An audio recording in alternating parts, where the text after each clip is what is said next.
La Mercedes noire glissait doucement sur le chemin de terre poussiéreux, traversant le paysage avec une élégance discrète. À l'intérieur, deux hommes en costume impeccable surveillaient la route sans se presser. Les montres en or à leurs poignets reflétaient le soleil de l'après-midi, comme de légers clins d'œil de fortune. Le moteur de la voiture, qui produisait autrefois un rugissement puissant, était désormais silencieux tout comme l'urgence qui les consumait habituellement. Léonide et Vitali n'étaient pas seulement amis. Ils étaient des partenaires, des noms qui résonnaient dans les couloirs du pouvoir à Moscou, où chacune de leurs décisions faisait bouger des millions. Le voyage dans ce coin de campagne oublié n'était qu'une pause avant un engagement qui allait changer les jeux de pouvoir. Mais leur estomac traître gronda bruyamment, leur rappelant que, derrière leurs costumes coûteux, ils étaient encore des hommes de chair et de sang. Après des kilomètres de recherche infructueuse pour trouver un endroit convenable pour manger, ils ont repéré un bâtiment en ruine, avec une pancarte en plastique flottant au vent, la cuisine maison de Valentina. Léonide fronça les sourcils en voyant les murs usés et la peinture qui avait depuis longtemps cessé de coller au bois. Vitali, cependant, s'est contenté de hausser les épaules avec un geste qui disait « Soit ici, soit encore 2 heures de jeûne en ville ». Avec un soupir résigné, ils poussèrent la porte grinçante. L'odeur les frappa comme un câlin inattendu. Des oignons dorés au beurre, des herbes fraîches coupées à la commande, un bouillon épais qui promettait du réconfort. L'atmosphère était exiguë, avec des nappes rapiécées et des verres épais sur des tables en bois usé. Derrière le comptoir, une femme au visage marqué par le temps, mais avec un sourire plus réchauffant que le poil derrière elle, les accueillit d'un geste simple « Asseyez-vous, les garçons. Aujourd'hui, nous avons du bortsch fraîchement préparé et des pirochki chauds. » Les deux échangèrent un regard sceptique. Ils n'étaient pas habitués à tant d'informalités, encore moins dans un endroit comme celui-là. Mais la première cuillerée de bortsch, dense, veloutée, avec l'acidité de la betterave équilibrée par la touche sucrée du vinaigre fait maison, fit hausser les sourcils de Léonide de surprise. Vitali, déjà à sa 2e cuillerée, ferma les yeux un instant, comme s'il savourait non seulement la nourriture, mais un souvenir perdu depuis longtemps. « Par tous les diables, murmura-t-il doucement. Même ma grand-mère n'a pas fait ça comme ça. » C'est alors que Valentina, alors qu'il découvrirait son nom, s'approcha, se séchant les mains sur son tablier usé. Son visage, creusé par des années de travail, rayonnait d'une gentillesse qui semblait jaillir de l'intérieur.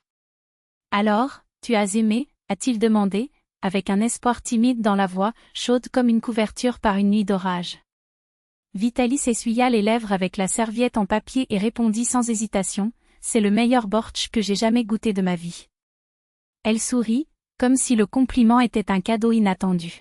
« Merci, mon fils. C'est la recette de ma grand-mère, d'un village près de Koluga. » Le secret ? Ne sois pas pressé. Cuisine avec ton âme, et le reste se fera tout seul. Léonide sentit quelque chose se serrer dans sa poitrine. Son père était décédé alors qu'il était encore adolescent et sa mère, pour subvenir aux besoins de la famille, occupait 3 emplois. C'est la grand-mère qui préparait ce même bortsch, avec la betterave coupée en cubes généreux et la viande cuite jusqu'à ce qu'elle se désagrège. Une saveur qu'il n'avait pas goûtée depuis des décennies. Lorsque les pirochki sont arrivés remplis de pommes de terre, de fromage frais et de beurre fondu, chaque bouchée était comme un morceau d'enfance qui prenait vie. Ils mangeaient en silence, comme s'ils étaient dans un temple, où le seul rituel était le respect de ces saveurs honnêtes. Valentina ne leur a pas fait pression. Seulement, de temps en temps, il versait davantage de confiture d'abricot dans des verres épais, comme s'il savait que ce moment devait être prolongé. Quand ils eurent fini, Vitali se leva et se dirigea vers le comptoir. « Dites-moi quelque chose, qui cuisine ici ?» a-t-il demandé avec une curiosité qui dépassait la simple courtoisie. La femme rit, comme si la question était drôle. « Qui d'autre ? Vraiment ? » insista Léonide en se joignant à la conversation. « Juste toi ? Pas d'aide, pas de patron ?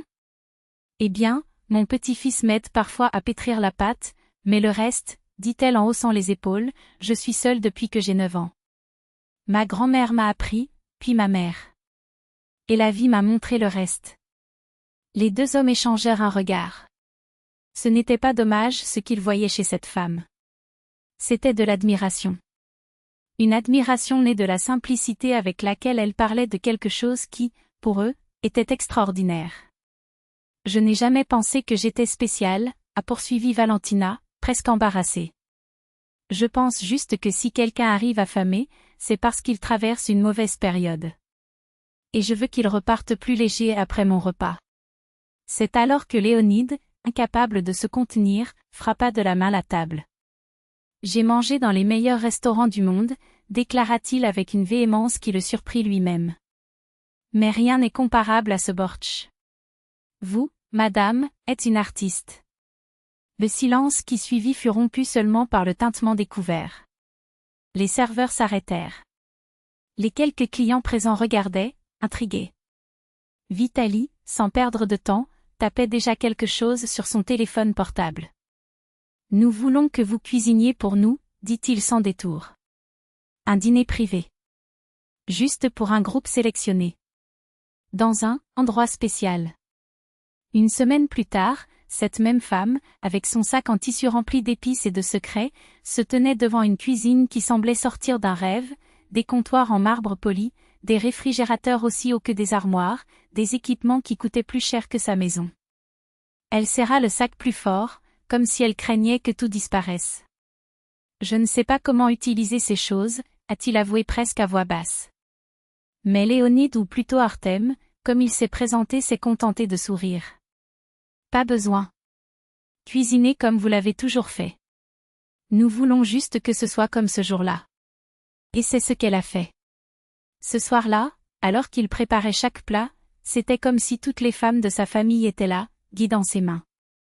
Les arômes qui emplissaient l'air étaient les mêmes que ceux de son enfance, l'odeur du pain qui cuit, la cannelle légèrement brûlante, le beurre fondant dans la poêle. Lorsque les premiers convives ont dégusté la nourriture, il y a eu un silence absolu. Puis, ils se sont levés, ont porté un toast et Artem, d'une voix étranglée, a dit ce que tout le monde savait déjà, tu n'es pas qu'un cuisinier. Tu es quelqu'un qui guérit les âmes avec de la nourriture. Il lui propose un contrat, un salaire 100 fois supérieur à celui qu'il gagnait dans son humble restaurant, un chauffeur privé, une totale liberté de création.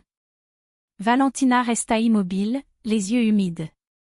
Puis elle essuya une larme et demanda timidement, « Je ne demande qu'une chose, qu'il m'apporte mon vieux poêle.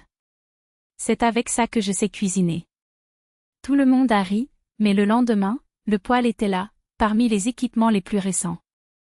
Ainsi, une femme qui avait passé sa vie dans l'ombre est devenue, du jour au lendemain, la sensation de la haute société. Car, en fin de compte, ce que le monde recherche le plus, ce ne sont pas des plats sophistiqués, mais le goût de ce qui nous rappelle qui nous sommes réellement.